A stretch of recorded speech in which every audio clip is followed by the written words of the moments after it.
Check one, two.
Josie.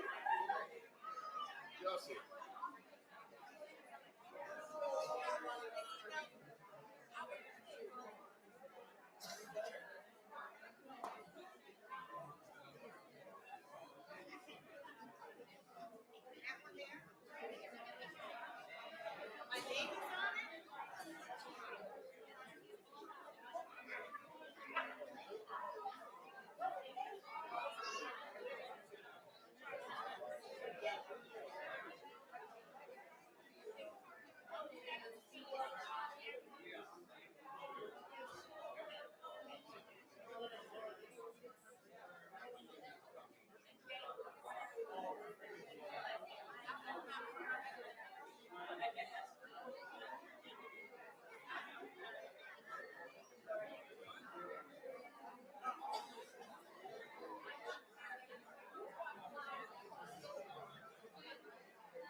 Good evening, everyone. We're going to get started in about 1 minute. So you can all settle in. We've got a few more people joining us from the Commons area, but we'll get started very shortly.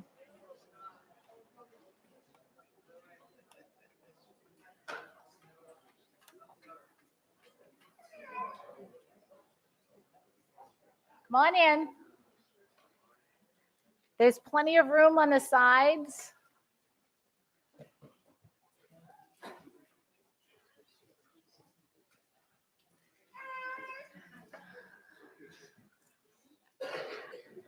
I love those baby sounds.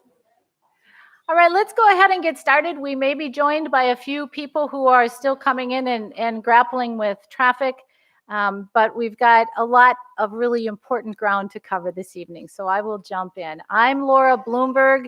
I'm the Dean of the Humphrey School of Public Affairs, and it is my great and distinct honor to welcome all of you here this evening for this very important conversation, a beautiful and powerful conversation about a beautiful and powerful book about and by a beautiful and powerful woman who we all really know and love, Josie Robinson Johnson.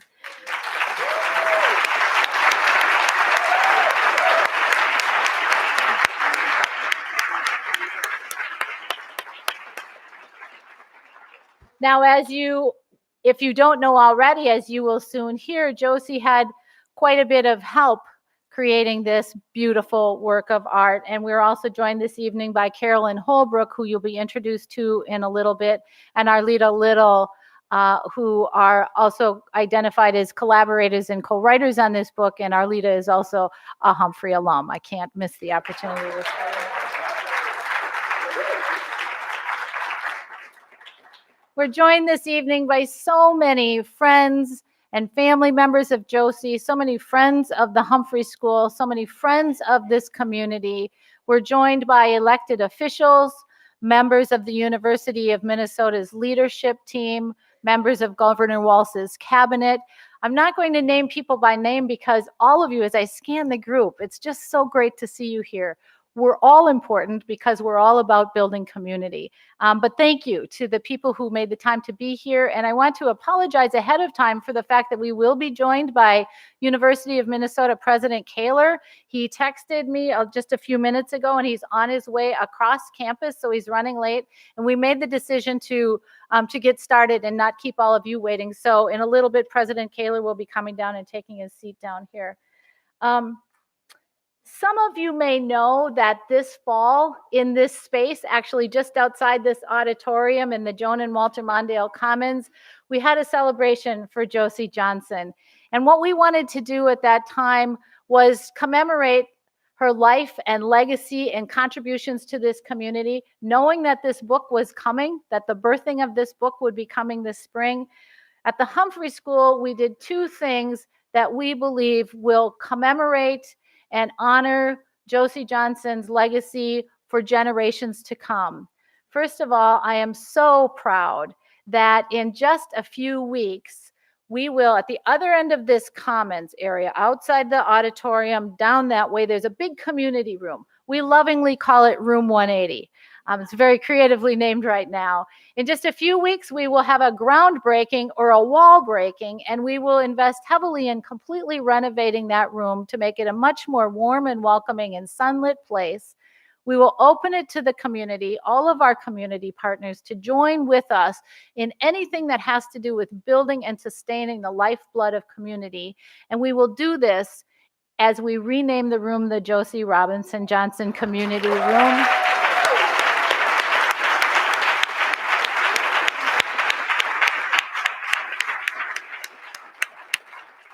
And the other thing we did that fall that I am just so pleased and honored by is that we launched a scholarship. I'm not going to ask you for money, but I'm not going to turn it down either. We launched a scholarship in Josie's name.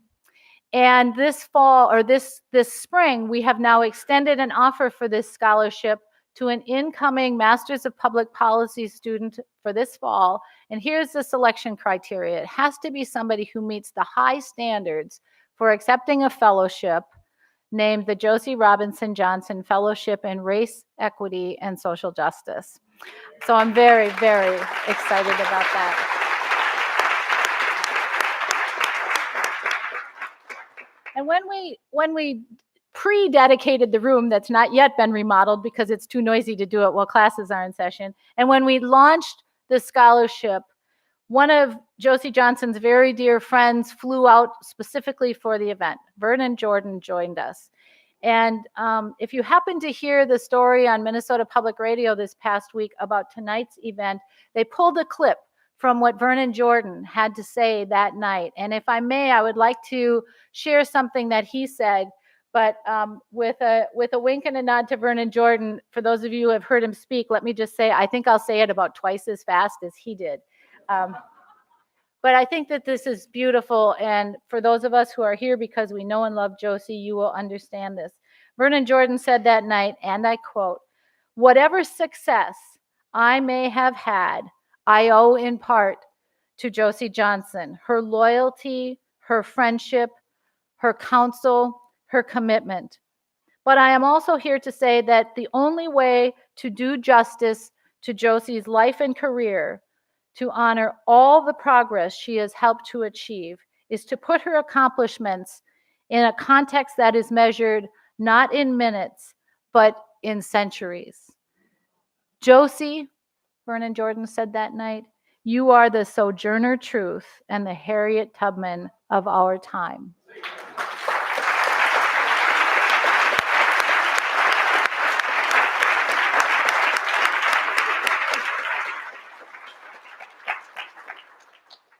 I can't top that. We're joined via video this evening by somebody else who would love to extend her best wishes, and I know that she would wish to be here in person. Unable to do that, I will bring you Senator Tina Smith via video, or somebody will, because I'm bound to break it if I try to do it.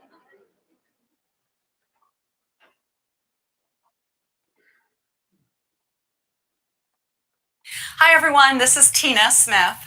Now, I often say that I'm sorry that I can't be there in person when I send along remarks like this. And I always mean it, but this time I really mean it. I am really sorry that I can't be there with all of you. You know, Josie Johnson has been a friend of mine and a mentor of mine for years, and I am sure that you are all appreciating her good humor and her graciousness.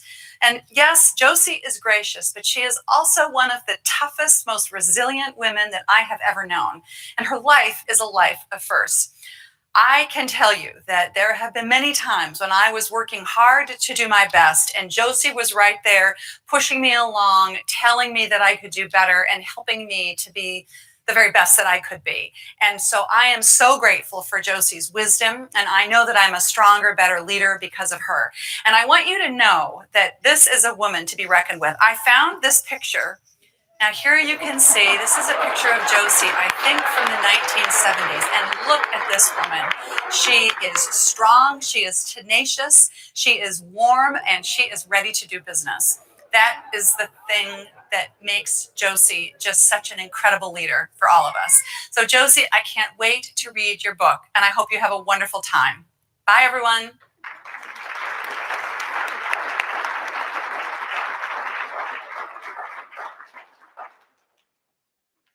Didn't it just look like she should be wearing a button in that photo? "Don't mess with me." I love it. Now it's my great honor to welcome to the stage somebody that I consider both a friend and a real mentor. I just outside in the Commons was saying to him that when he talks to me and gives me advice, I really feel like, whether we call him an elder or not is open for question, but I feel like I'm hearing advice from a very, very wise person. Gary Cunningham is the president and CEO of the Metropolitan Economic Development Association. He joined MEDA in August of 2014 to lead that organization, whose solutions address racial economic inequalities by fostering minority business development. For the past 3 years, MEDA has been recognized as a top performing minority business development center in the country by the U.S. Department of Commerce. As many of you know, Gary has been recognized for his commitment to civil rights, education, public policy, and community time and time again. His awards and recognition are extensive. And like most of us here, his high regard and love for Josie Johnson runs very deep indeed. Please join me in welcoming to the stage Gary Cunningham.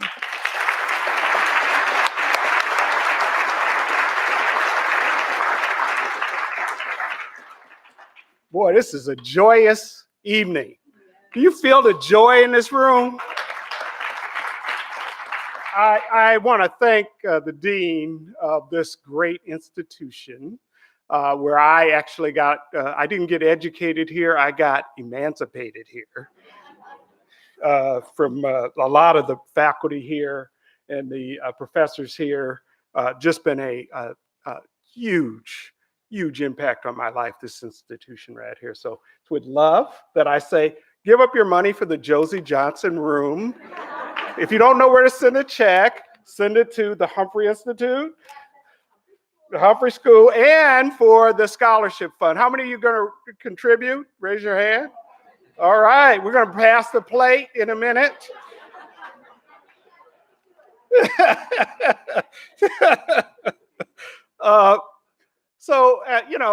I've been walking this walk with Josie for some time of getting to this place that we sit at. And we've been having meetings and talking about her getting this book done. It is such an honor that I got asked to be here to even be a part of this celebration. But I want to give it up for her family that's sitting in the front row. Can we acknowledge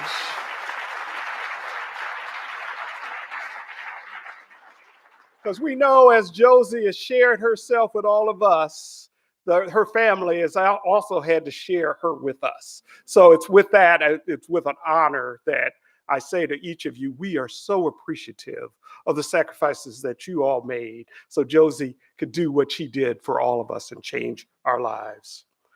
The book, Hope in the Struggle, Hope, it really epitomizes Dr. Johnson. This idea of hope and struggle together is what Josie Johnson is about. But she wouldn't have gotten here in part, and she talked to me this as she did this book, without the great help and support of some collaborators that worked on her with this. And so I'm going to introduce them. And then I'm going to actually say a few words about Josie, and then we're going to get the program on the way. So these folks really gave up a lot of their time, energy, and effort. As Josie did this work, she said, Gary, I couldn't get there without the two of them. I couldn't be on this journey alone. And that all of this history that's in the book, and for those of you that had a chance, how many of you got a copy of the book? All right. Just trying to check here. Make sure. But the idea that we now have documented the life story of this remarkable person couldn't have been done without Carol Holbrook. Carol is a writer, educator, and founder of More Than Single Story, a program of conversations with writers of color about issues of importance to them.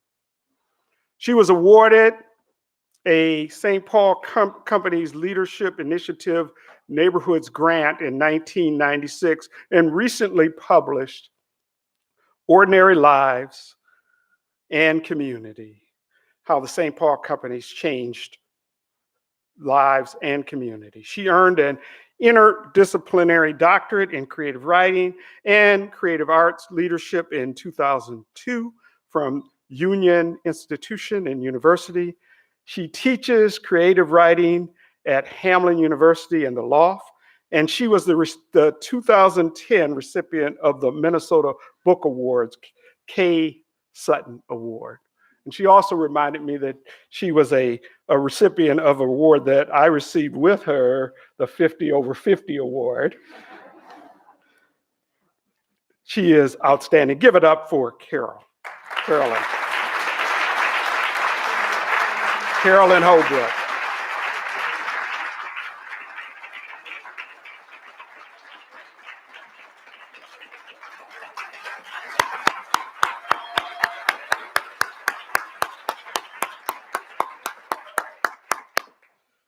The next person I'd like to introduce is the other collaborator on this endeavor, Arleta Little.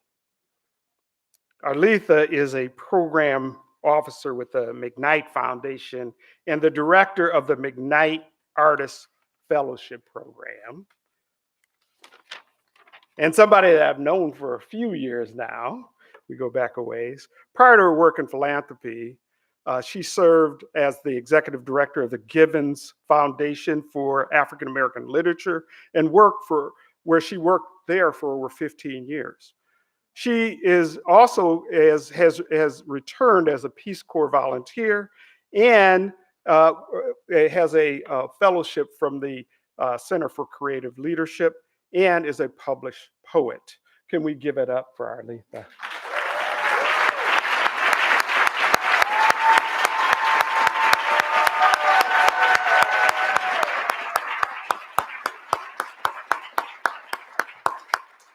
Now, many of you all might not know this, but I want to just say to you that their help, technical support, their skills to translate, interpret, their ability to develop the rich context and the historic nature of this book is a monumental task that they took on and did. So can we give it up one more time for these two co-authors?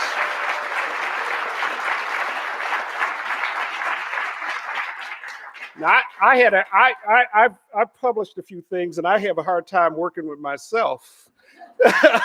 So we can imagine that, trying to interpret somebody else, but it's an art and it's a talent, and they've done a fantastic job. So now I want to talk just a little bit about Josie.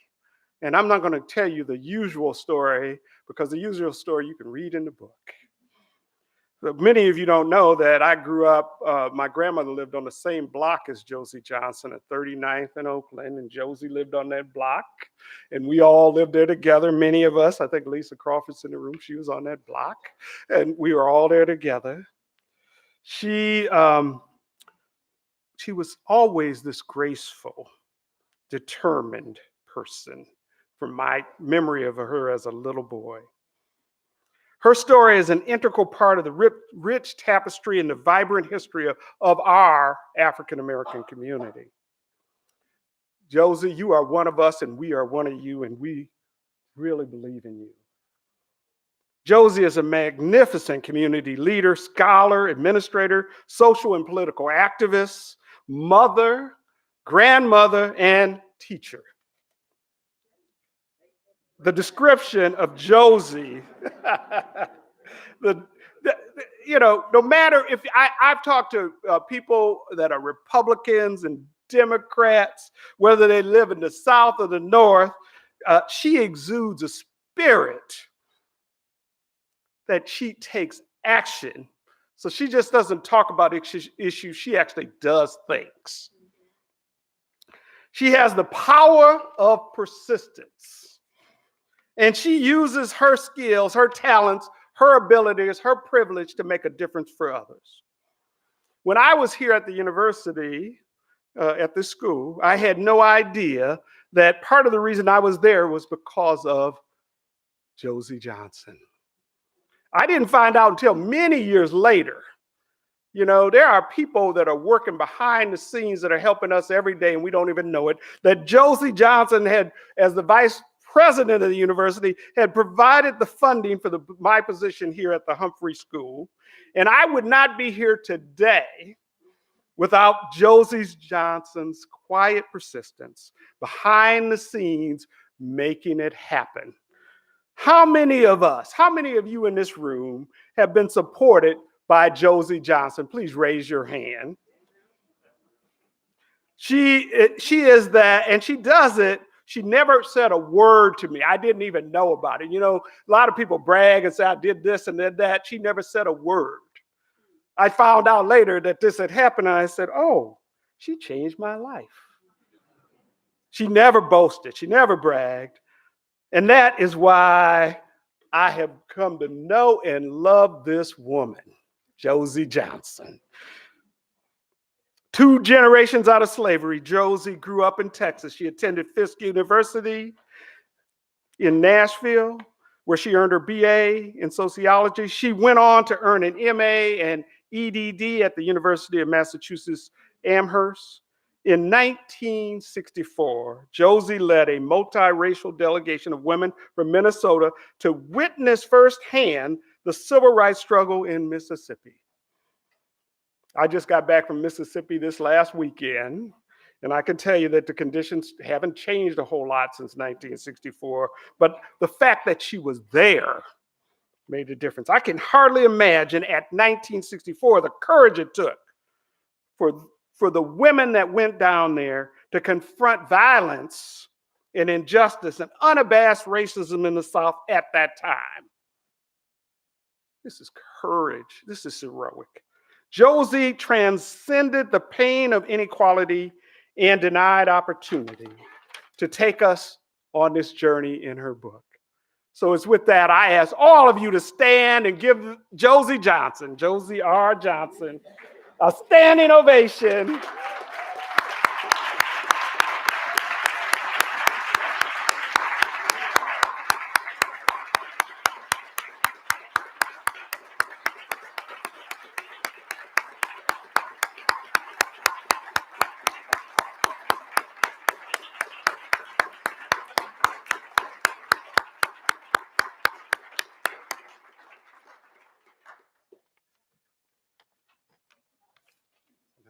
Please come up to the stage. Why don't you give her another round as they come up to the stage.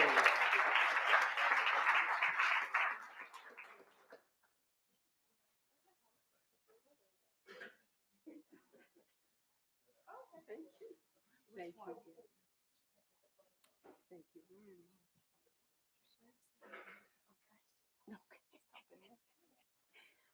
That's my youngest granddaughter.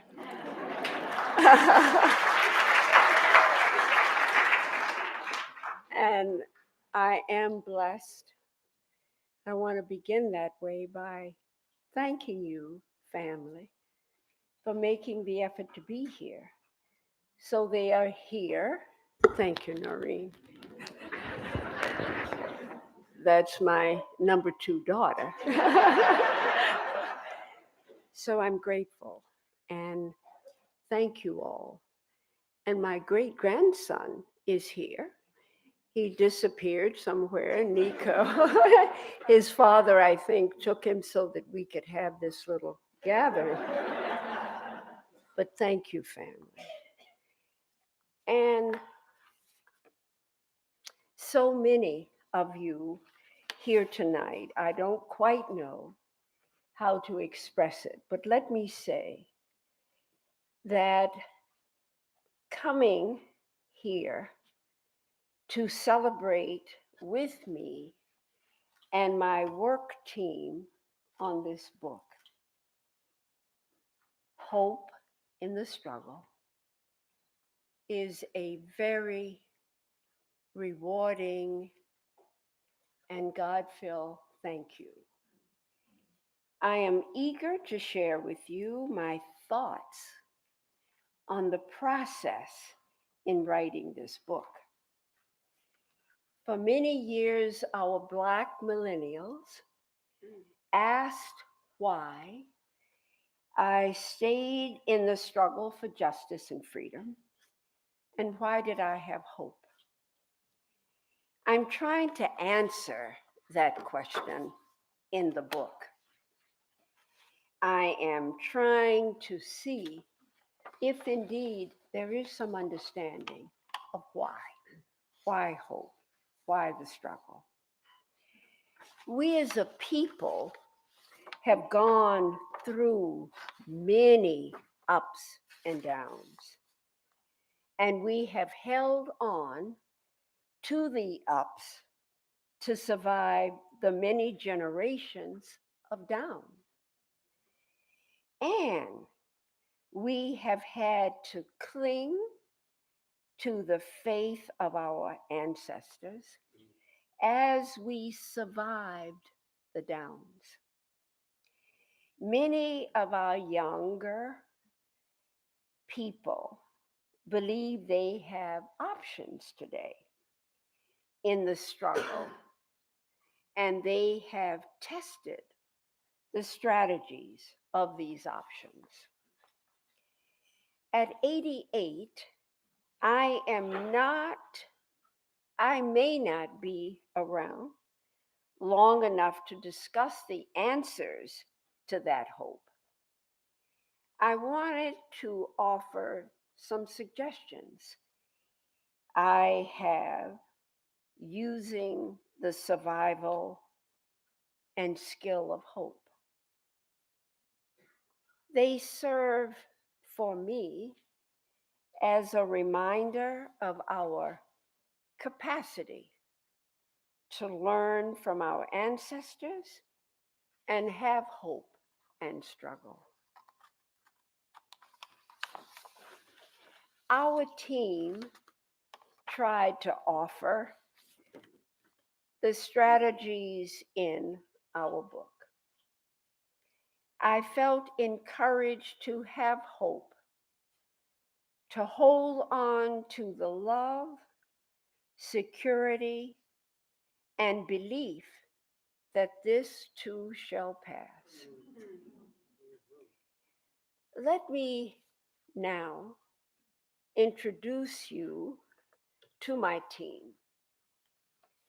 Carolyn, Holbrook, and Arleta Little. Please come, ladies.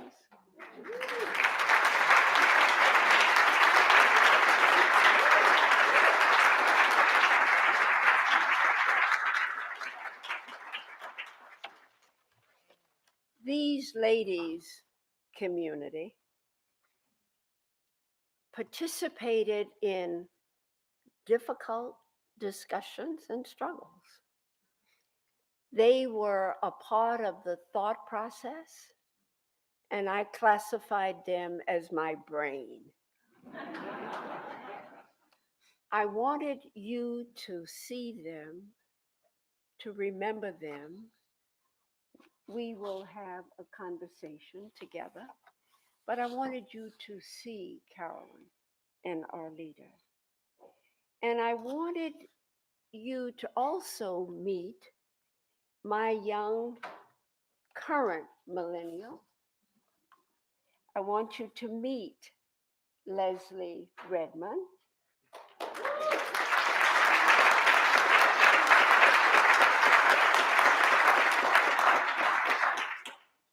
I credit much of the thinking of this whole process to my young people who continue to challenge and ask why. I have invited Leslie to be here with us tonight and for her to share some of her thoughts of this contemporary period as a young millennial, inviting her to please have a conversation about this very critical period that we're in and the question of how do we do it? How do we continue to have the faith? I thank my friend Gary for being here tonight. He's right. I'm not sure I need to let you know how long I've known him, but it has been a long time, and I'm grateful for that. I want to thank our Secretary of State, Steve Simon, for being here, taking the time to come and be with us. And the proud and my pride and joy in our Attorney General.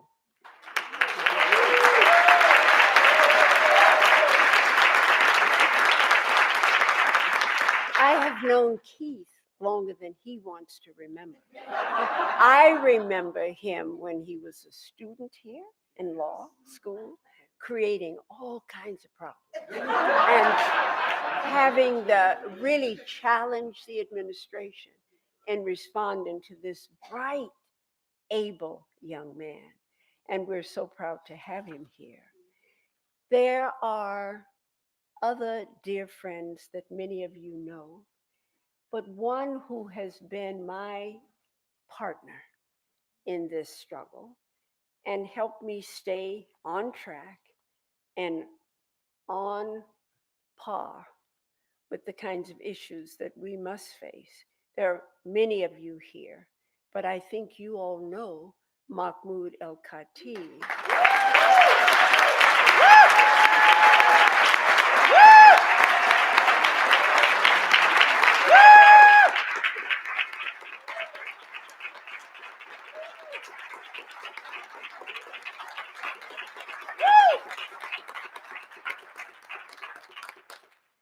Mahmoud's been my backbone for about, he doesn't like me to say this, but it's been almost 60 years.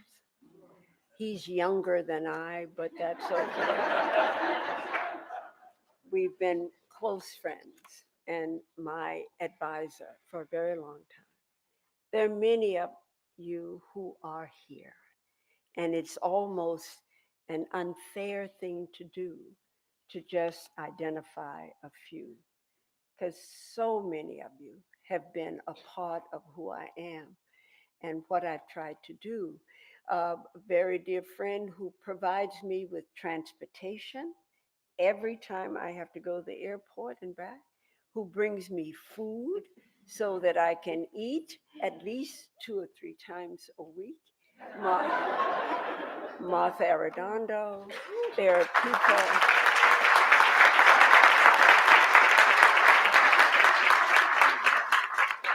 This is a very shaky track to be on, but I wanted some who've done so much for me and have been there to encourage to know that I deeply appreciate them. They're mentioned in the book, but I wanted you to know them, to see them, put a face with them, and they're here.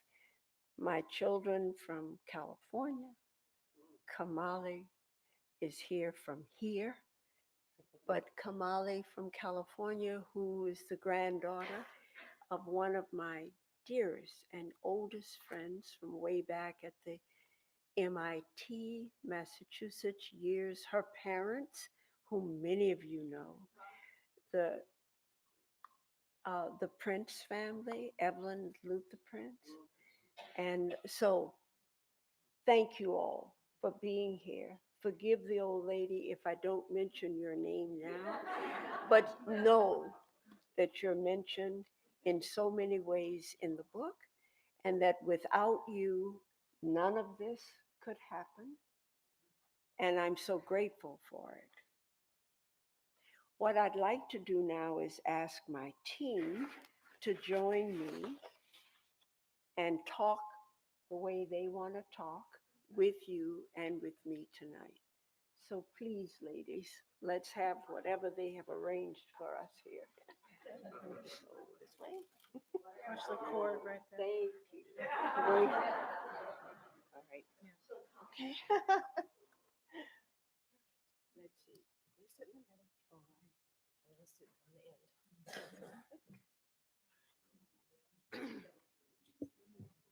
Thank you, son.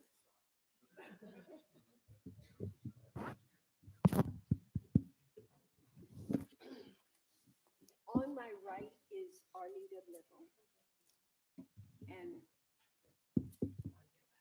on my left is my children always say, "Mother, it's the other right." So on my left is Arleta Little, and on my right is Carolyn Holbrook. Thank you. You can see, can't you? Sorry.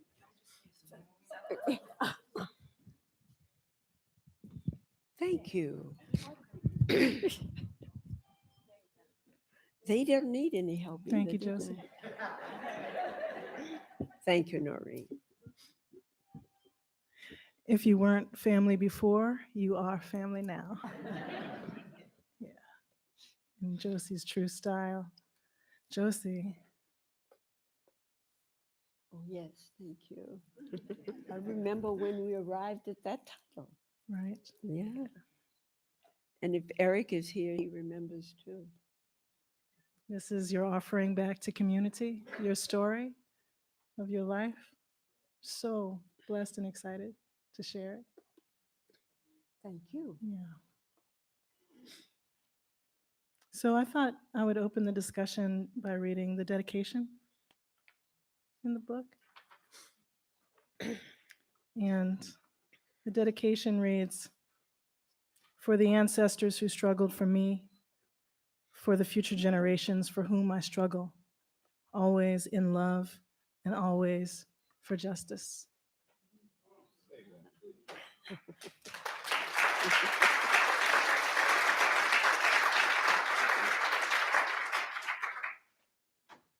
That circle, what comes to us, what flows through us, what we give back to the next generation, is such a strong theme in your life. And I remember when we were sitting across your kitchen table, your kitchen counter, and we were going through the many different ways that you have worked in this world. And you said, "Arleta, there's just too much. I don't know. There isn't." And we stopped and we said, "But your values, Josie, your values are the thing that flow into you from your family, are expressed through your life, and flow through you to the next generations." Yeah. So I wonder if we could start by talking a little bit about your family and growing up. And there's a passage in the book I'd like to read. And for those of you who have purchased your books already, this passage is on page 10.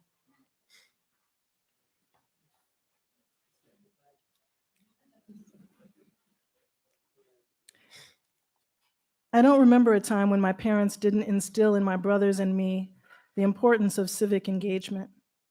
Throughout my childhood, Daddy organized and served on multiple boards and committees, including the NAACP. He also helped organize the first Urban League affiliate in Houston and was president of the Railroad Waiters Union. My mother was what is known today as a stay-at-home mom, but she too served the community. When we were young, she acted as a sort of community social worker, advising and helping out whoever needed help. She earned extra income teaching uneducated middle-class white women to read and write. I clearly remember going with her to those women's back doors and sitting with her in their kitchens while she gave them their lessons. Later, when Jim Judson Jr. and I were in high school, she volunteered to teach African American history at the segregated Black Catholic school we attended. She put her education degree to full use after we were in college and was an early pioneer in the concept of early childhood education. She created a nursery school that became a model for educating small children. She not only listened to the children and talked with them, but she also cared for their young minds, teaching them reading, writing, and arithmetic. Her school became a practicum placement for education majors at Texas Southern University. I remember feeling so proud of her whenever I visited her school when I was home from college for holidays and summer vacations. I simply couldn't get enough of watching how completely and naturally she engaged students who wanted to learn how to teach children who were so young. Thank you. Josie, is there anything you want to just share, things that come to your mind just from your time with your family, and that part of your life? You know, one of the things I think we all realize is how deeply etched our experiences are, right?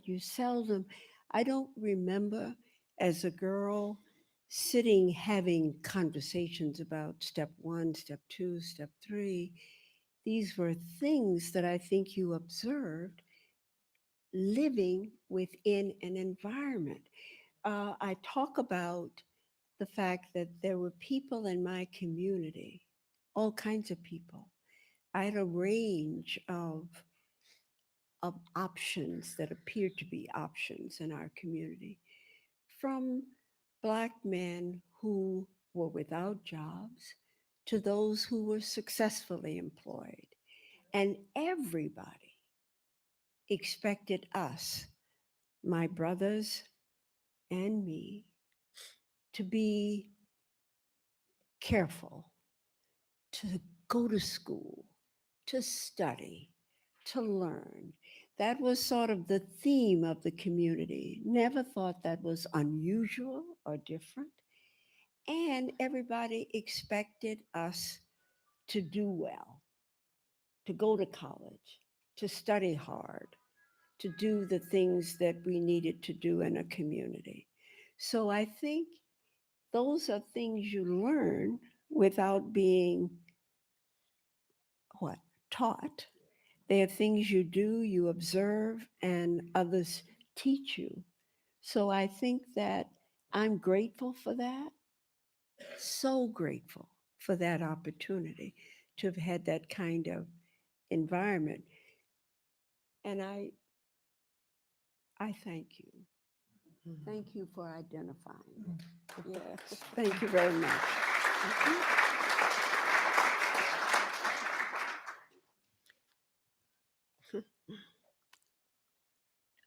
Considering time constraints, I would like for us to just talk a little bit about Chapter 7, Black Women in the Struggle, specifically about Wednesdays in Mississippi. Oh, yeah, We know that Dr. Dorothy Height was one of your mentors yes.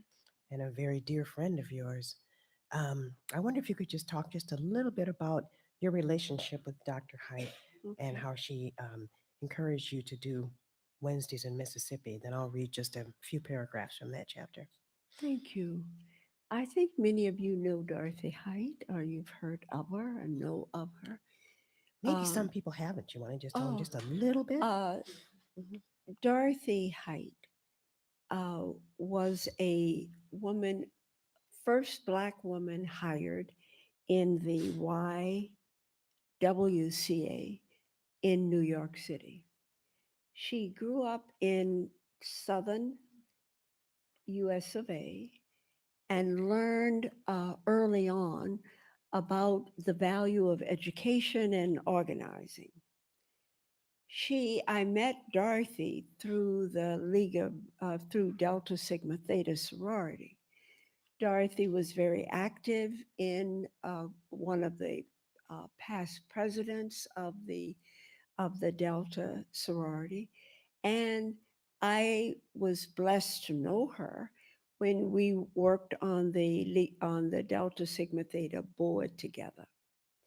In addition to that, she followed the footsteps of Mary Cloud Bethune. Mary McLeod Bethune. Mary McLeod Bethune, who organized the National Council of Negro Women. And Dorothy then became president of that organization when Mary McLeod Bethune died. I had a chance to help organize the National Council of Negro Women here in our state. Mhm. So we had a chapter in St. Paul and in Minneapolis, and Dorothy Height was the person who uh, developed me to develop that and to be engaged in the work of the council as well as Delta Sigma Theta. Um, Dorothy and I served on the national board together, and we had an opportunity. She came here, and I think Retha, who is in the audience, and I hosted a luncheon for her here in the city of Minneapolis. So Dorothy, I credit with being role model of a Black strong woman who had many skills and shared them freely and was able to help stimulate the interests of a lot of young Black women in the field of organizing and leadership. So that was Dorothy Height. Yes, and I remember several conversations we had during the writing of this book where you talked about, many times that Dr. Height invited you to do this and that, but you were, busy doing, so much of what you tend to do. Yeah. But there was one thing she invited you to do that you couldn't say no to. Right. And Gary Cunningham sort of mentioned it in his introduction, but could you say a little bit more about Right. Wednesdays in Mississippi? Yeah. Dorothy Height and a group of other women, Jewish women, Christian women, and others, organized what they call Wednesdays in Mississippi. The intent was to, as they said, feminize some of the work of the civil rights workers. Few people knew of Black women and their engagement in that struggle. And Dorothy and many of the people with whom she worked wanted us to know more about the struggle and the sacrifices that mothers, daughters, grandmothers, and others made in trying to uh, get equality of opportunity for all people. So she called me when she was pulling together a group of women, and she called and asked if I would participate in this Wednesdays in Mississippi. And she described the fact that it was not something to take lightly, that we know that churches were bombed and many of our Black men were killed, and still a lot of lynching and abuse. And you'll remember that when the Supreme Court ruled on the Brown versus Board, they closed all of the Black schools. So our children did not have formalized training in the traditional schools. And so many of your young people, your children, grandchildren, may have been engaged in trying to collect books and materials to send to Mississippi and other southern states in what we called then freedom schools. And that was opportunities for our children to go in what they considered safe places to be educated. So Dorothy invited me. I then invited Maxine Nathanson, who was a very strong, engaged woman in the Jewish community, a woman by the name of Barbara Cunningham, who was very involved in the Christian organization, Mary Kyle, many of whom you know, who was editor of the other Black paper at that time, the St. Paul Pioneer Press, and myself. St. Paul Courier? St. Paul Courier, perhaps. I'd have to look at the book and see. Um, my husband and I had to really talk seriously about that because Can I read that section in the book? Sure. Yeah, if you guys would like to follow along, just a few paragraphs beginning on page 73. That's the teacher in her. Oh. I was deeply honored by Dorothy's invitation to participate in this, the only civil rights project organized by and for women. Wednesdays in Mississippi would be a project that would consist of seven interracial and interfaith teams of 5 to 7 women tasked with secretly bringing supplies and much needed support to small rural Mississippi communities where local Black citizens and Black and white civil rights workers from the North were facing daily violence and constant harassment as they worked side by side to end legalized segregation. Because the Attorney General ordered that we couldn't talk about the project to others, it would later be classified as a quiet project of courage, danger, and transformation. Chuck and I had a lengthy discussion about the wisdom of accepting Dorothy's invitation and going on this trip. He had been an incredibly patient and supportive of my many late night meetings, our late dinners, and so many other inconveniences. But there were very real dangers associated with voter registration in the South, and in particular in Mississippi. Civil rights workers face constant abuse and harassment from Mississippi's white population. The KKK, police, and even state and local authorities carried out a systematic series of violent attacks, including arson, beatings, false arrests, and murder. 3 young college student activists, James Chaney, Andrew Goodman, and Michael Schwerner, had recently gone missing and were feared dead which caused some of the white Northerners who had been interested in Wednesdays in Mississippi to change their minds. Chuck and I had 3 little girls, ages 10, 8, and 6. We had to consider how we would care for them if I was jailed or badly injured, or worse, if I did not return. Was it worth it? We decided that the opportunity to be a part of such a creative and new effort to help the civil rights cause and to gather information about the struggle and courage of Black citizens in Mississippi was worth the risks. So we decided to have faith that the group would be protected and that I would return to him and our children safe and sound.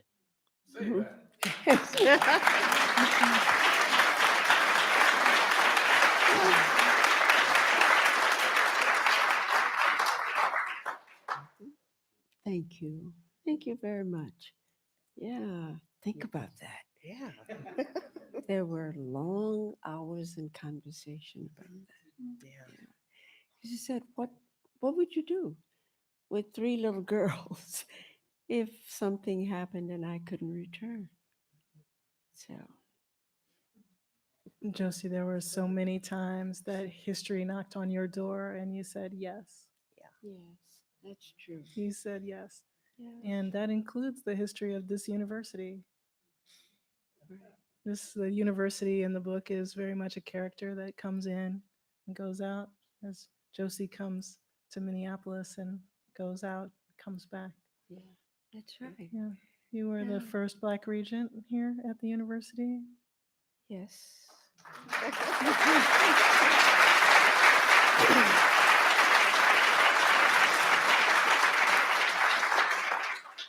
And then you spent thank you. many, many years helping the university to diversify. Yeah, and it's.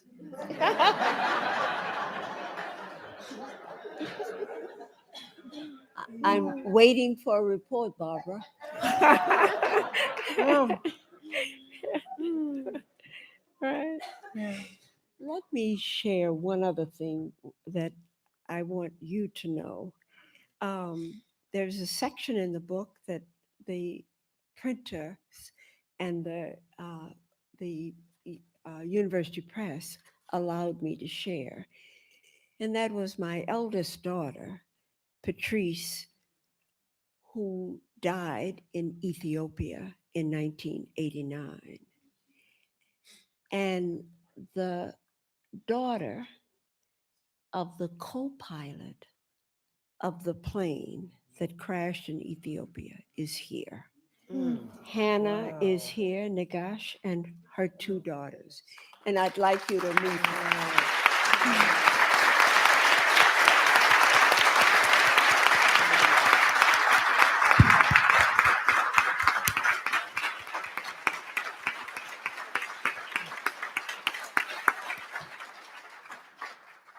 Thank you, Hannah, for coming, darling. Just- Well, I know that we want to open this up for, yes, for and I want to questions. invite Leslie to come up as our youngest. And I don't know, Laura, how we're doing on time, but we want her to come. You know, as I said, getting some ideas from our millennials who kept saying, why? Why do you have struggle? Why do you have hope? And so in trying to write this was an effort on my part to answer that question, right? Well, I don't know if Leslie has had a chance to really read it and think about it, but what I've done, my friends, is to invite her to please come as my contemporary Black millennial to share with me what does she think about this moment and this time. And if we have time, I don't know if we do, Sounds good. we can then have questions. You want to do it that way? Or Sure, that's fine. Okay. Yeah. Leslie, you want to do it that way? Yeah, we can read one more passage.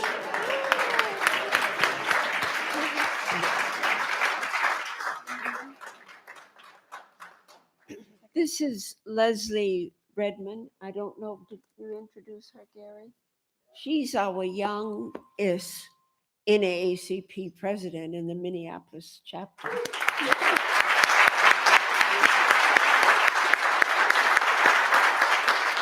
She is also a law school student. Good. Steve, you'll be happy. Our Secretary of State will be happy to know that they are still being trained, hopefully in your image and in. Yeah, AG office. Right. So thank you very much for coming. Yeah. Don't stop. Keep on keeping on. These are the words of Mother Dr. Josie Johnson. You can find that on page 186 of the book.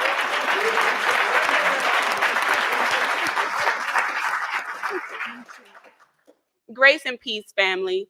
Again, my name is Leslie Redmond, and I have the honor and privilege of serving as the president for the Minneapolis NAACP, also known as the National Association for the Advancement of Colored People. But more important, I'm a daughter of the struggle. I'm a daughter of people like Dr. Josie Johnson. My grandparents all migrated from the South to DC in hopes of a better future. From North Carolina, South Carolina, and Houston, Texas. I believe that these are the moments that the ancestors prayed about on the plantation. Moments that their daughters would come together. I started off with that quote because even though Dr. Johnson has never said those words specifically to me, she has said them to me so many times. I can think back to the first moment we met, which she probably doesn't even remember this. I was a 23-year-old second-year law school student at the University of St. Thomas.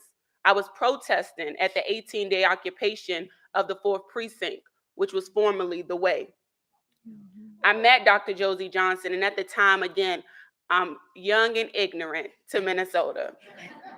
Okay, I should have been given this book. Okay, everyone needs a copy of this book.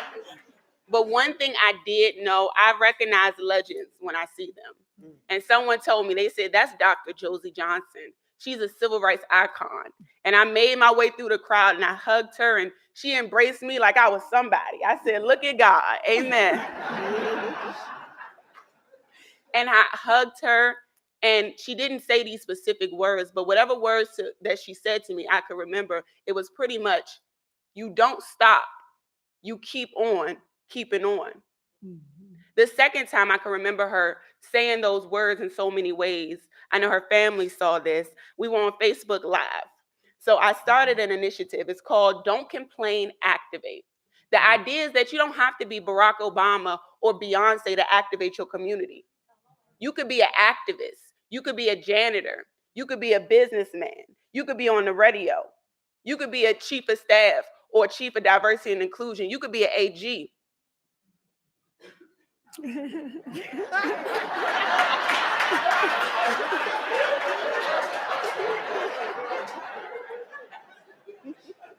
You can be whatever God meant for you to be. And I believe that there are 3 C's that lead us to activation. And I just want to share with you the 3 C's and how I believe they correlate to this book. The 3 C's are communication, collaboration, and compassion. If you haven't had an opportunity to read the book yet, Dr. Johnson communicated so much to us. And for me personally, I just wanted to share a couple things that were communicated. The first thing, grow where you are planted. Dr. Johnson was never afraid to activate her community, whether that was in Houston, Colorado, or Minnesota. To me, that's important and inspiring because I'm a long way from home.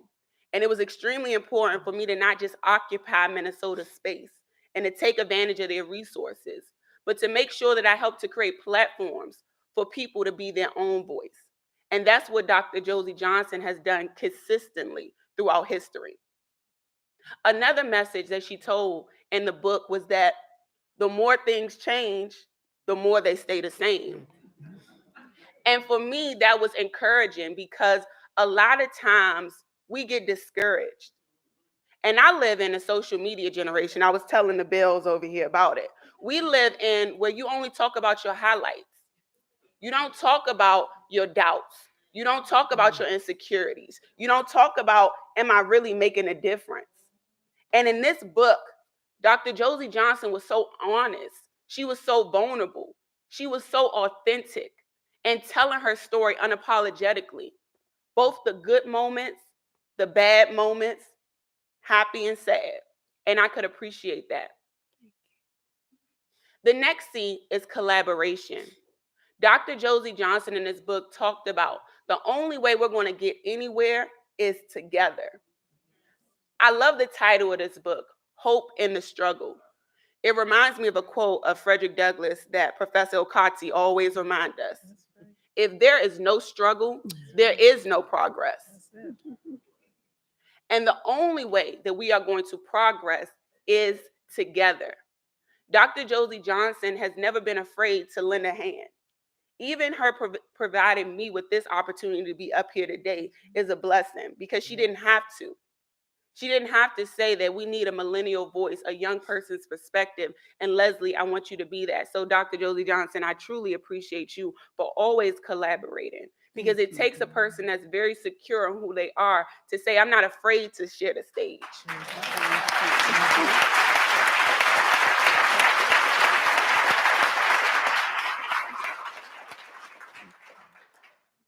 She was very clear in her book that life is about relationships. And so I just encourage us all to remember that as we're going through the struggle, that we need to do it together. And the last C is compassion.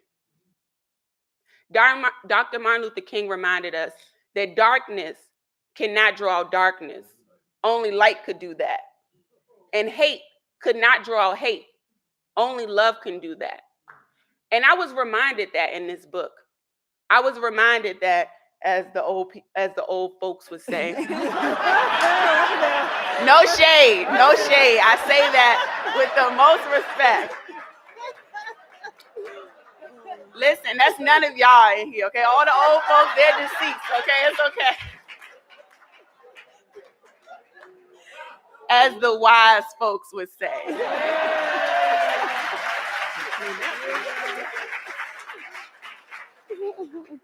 You truly do get more honey, get more bees with honey. And Dr. Johnson has been a real example of that. And one of the things that I was also I admire about her is when we look at her, she is such a sweet, graceful, beautiful woman. And even with that, and I'm going to use millennial terms, so please excuse me, I'll translate afterwards. She still had haters, right? In this book, she talks about it. People writing letters because she was critical and intentional about the progress and the perfection and the excellence of Black people. And so I was encouraged because it reminded me that when you're doing the right thing, you're going to have trials and tribulations. You're going to have people that try to be a roadblock. But together, we can do it. I was so thankful to read this book. It reminded me of the principle in Kwanzaa, Nia, which means purpose. It reminded me that we are not creating anything, but we are activating our greatness that has always existed, that is in us.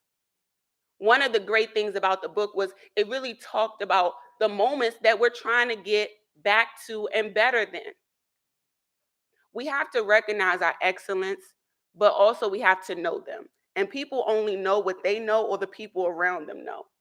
And we can't take for granted that not everyone is privileged with history and knowledge.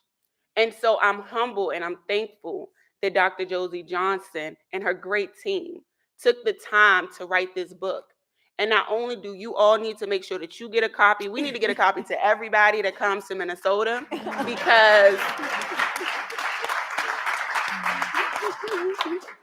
this is the guide. This is the guide, and I am humble and I'm appreciative. And thank you for allowing me to say a few words. Thank you.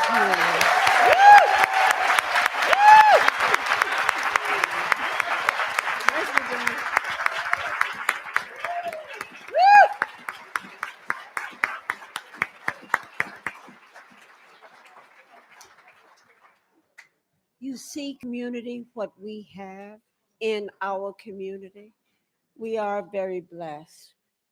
Another thing we are blessed with tonight is it was mentioned Arleta's role with the university for 50 years or more.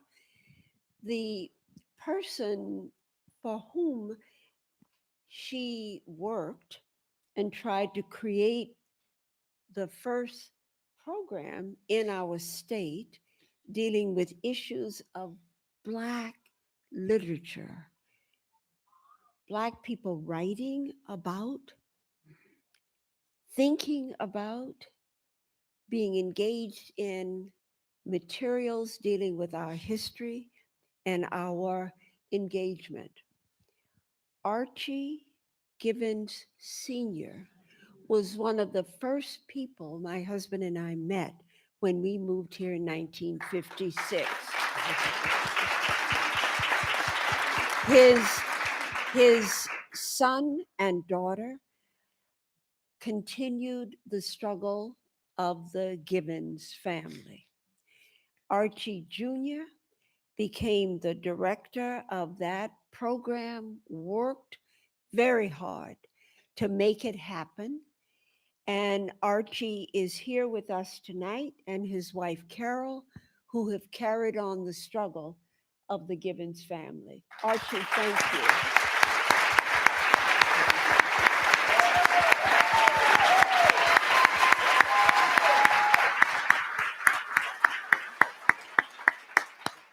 Archie's dad was, I think, one of the first Black business people in Minnesota.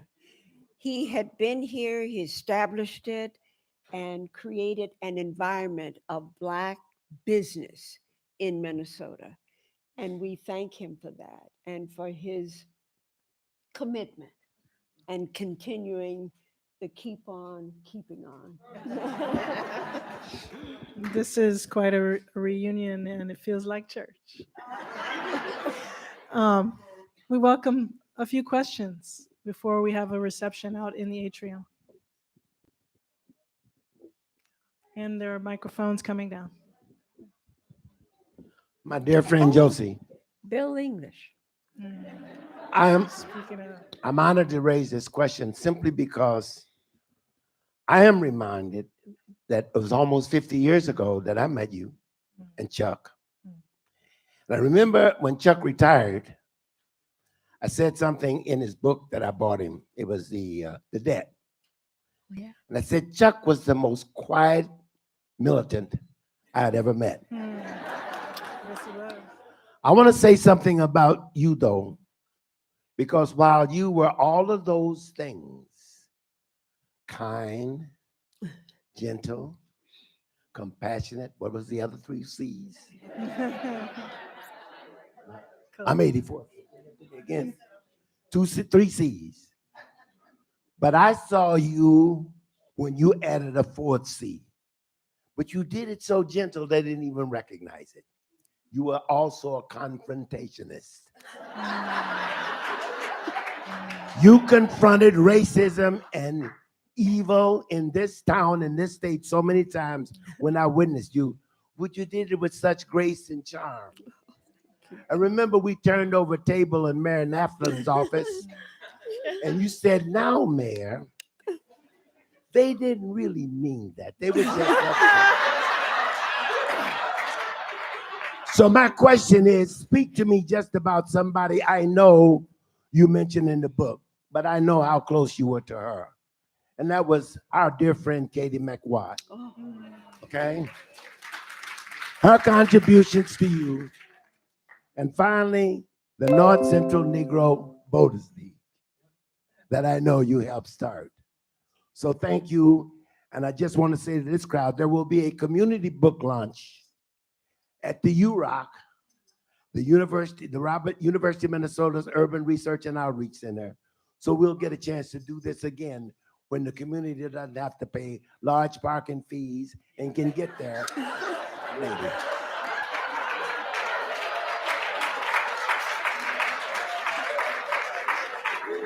Keeping it real, keeping it real.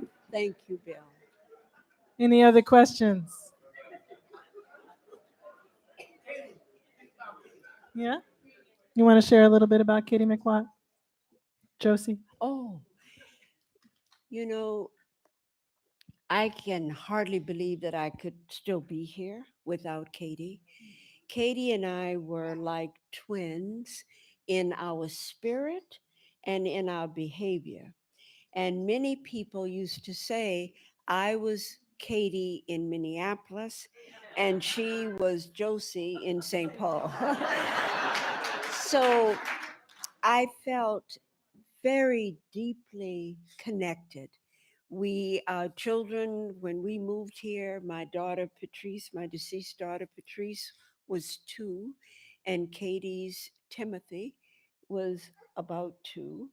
And we used to take our children to the park. And we grew up in the sense of commitment. Katie was as committed as I to the struggle. And I am so grateful that you mentioned her. She's in my book, but I'm happy to have it tonight. By the way, you all are just really lucky right now. My great grandson.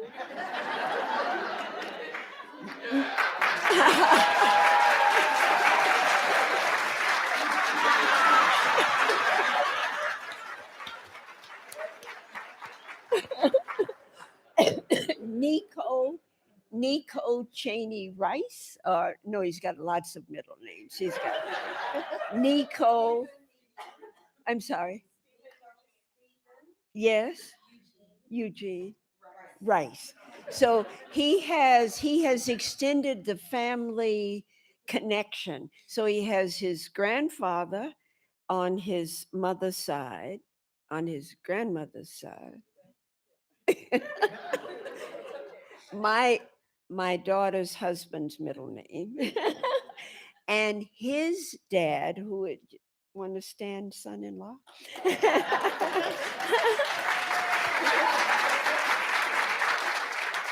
And so that we incorporated all of that, right, Josie Helen?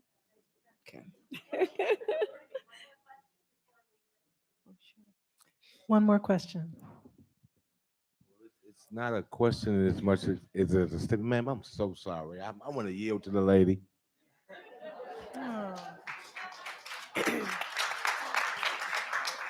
Good evening. My name is Dorothy Nins, and I am an alum of the University of Minnesota Morris. And I know Josie through my mentor, who is 94 years old and still in Morris, Minnesota, Bill Stewart. And Right, he many started people. the minority student program in Morris and was a trendsetter on how to recruit, retain, and graduate Black students. And he worked very closely with Josie, and she didn't, I don't even know if she remembers, but she got me a scholarship too, as many of you. But we spent many hours just talking about the struggle continues. But I just want you to talk a little bit about this trend that's horrible, which is in predominantly white schools, how the numbers are diminishing. One of the wonderful things that my mentor, Bill Stewart, did, who was an MIT graduate, yay, one of the first, he sacrificed his architecture career to come and be a minority student program director so that he could teach others how to recruit, retain, and graduate. And he had one of the highest graduation rates of Black students in this state, in this country. That's right. Morris, Minnesota. Boom. So if you'll talk to us about that trend, how it's not, we're not recruiting and retaining Black students in universities, and it is national trend. Yeah. We have a number of University of Minnesota activists here who might be able to contribute to the answer. We've got um, Professor Henderson, who helped educate children in the St. Paul school system and is now developing programs to do just what you're saying, recruit and retain our kids. So we've got the people, my friends, they're here. What we need is the voices of people coming together to focus on what needs to be done and to help our children. I'm saying I was blessed growing up in a community of people who believed in me, who loved me, who taught me the way of life and helped me appreciate what was out there. You've had that experience, and it's gotten to the point where we hardly talk about it or think about it. That's why we have survived as a people, because you had. Phyllis, you know, you keep working in every way that you can in our community to introduce our culture to the larger community. We thank you for that. And the model that you've established. Community, if we do nothing else, let's leave here tonight promising each other that we're going to tell our story, that how we survived. Do you realize that we were not intended to survive? We, as a people, being brought here in chains in the bottom of boats, killing our ancestors, treating them like cattle, calling them anything but children of God, Father, Bishop. And we don't tell that story anymore. We've got to tell the story. And we must love our children. Our little Black children do not know who they are. Their image is what the press paints for them. That's who they think they are. See, I remember, many of you do too, my contemporaries. I remember when our children began to dress in very sloppy forms. It's because so many of our children were arrested, thrown in jail. Nobody cared whether their pants fit or not. And they began to dress in ways that appeared to be the style. We've got to change that, family. We are here because our parents and our ancestors believed in us. That's why we're here. And we have to just keep on keeping on. Got to keep on keeping on. Just got to. And to remember from whence we've come. Our children don't know from whence we've come. We've got to tell them. Yeah.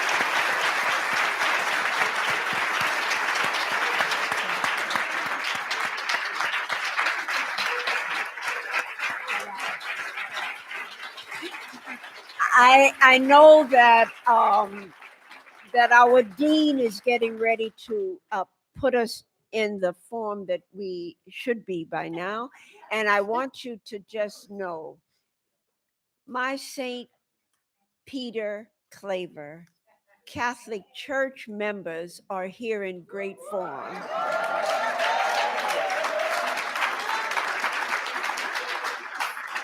Father Eric, our new pastor, you remember most of you, Father Kevin McDonough. Father Eric has come to try to keep us organized and keep us together. And he's here, and I thank you for being here, family. We really must promise each other to love each other, take care of our children, and keep on keeping on. Yeah.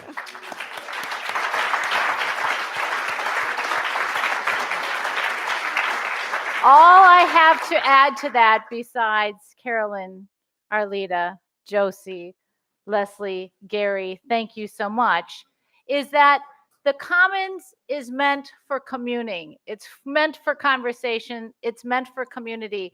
Please, as you exit the auditorium, feel free to stay, visit, chat with Josie, chat with your friends, chat with people you haven't seen for a while. And let's keep this conversation going. Thanks so much for being here. How long can we be here, Dean? That's negotiable.